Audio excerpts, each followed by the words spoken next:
हम मनीष कुमार,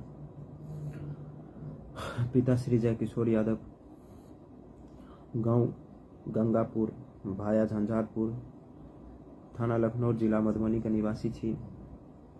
हम दिनांक 28/4/2025 का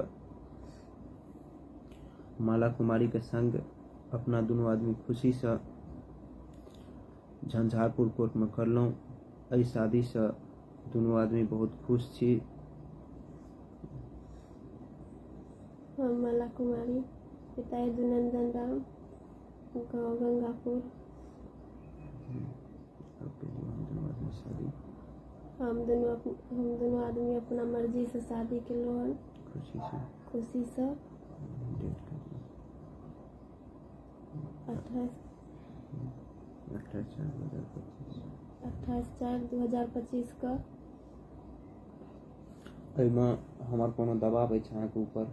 नहीं, कोनो दबाव नहीं। अहाँके परिवार जे हमरा ऊपर आरोप लगा रहल अछि कि मनीष कुमार यादव जे गंगापुर के निवासी अछि वो हमरा लड़की का अपहरण करने अछि, हम अहाँके अपहरण करने छी? नहीं, ई सब झूठ बात बजे छै, फसाबै छै।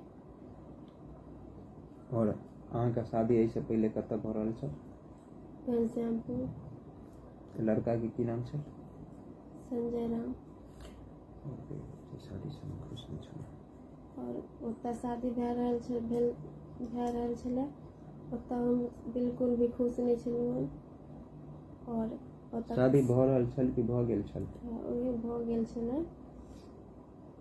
और हम बतेने छलिए घरों पर, पप्पा आर के बतेने छलिए, बतेलिए। तकर बादो हम बतेने रहिए कि हमरा कतौ और शादी नहीं करबाक यऽ, कि हम मनीष से बात करै छी, हम ओकरे शादी करबाक यऽ, हम ओकरे शादी करब। तकर बादो कोई नहीं मंजूरी केलखिन हँ और हमरा दोसर जगह शादी करवा देलखिन जबरदस्ती। और ये खातिर 26 तारीख को हमरा विदागरी छलन और ओ दिन जा रहल छलिए हम, हमरा ओतऽ जेबाक नहीं छलन।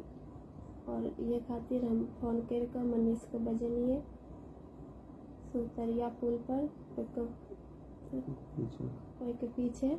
और वो अकेले ओतऽ एलै और हम ओकर गाड़ी पर से उतर के हम गाड़ी पर बैस गेलिए और आबि गेलिए। कोनो हथियार छलै केकरो पास? हमरा पास कोनो हथियार छला? कुछ नहीं। अहाँके हम सोना चांदी कुछ एहन तरह चीज छीना हमरा पास नहीं छलै। तब